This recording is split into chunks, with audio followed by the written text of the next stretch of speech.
তোর কি পরিমাণ আজাইরা সময়, মানে তোর কোনো কাজই নাই ভাই, তুই কতটা ধৈর্য নিয়ে এই জিনিসটা দেখলি তুই তাই কর।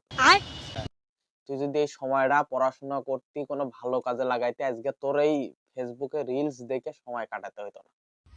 তুই জীবনে এক ধাপ আগায় যাইতি, ভালো কিছু করতি, বুঝছিস? এগুলো করিস না ভাই, যা সময়টা কাজে লাগা, একটা ভালো জ্ঞান দিলাম, বুঝছিস?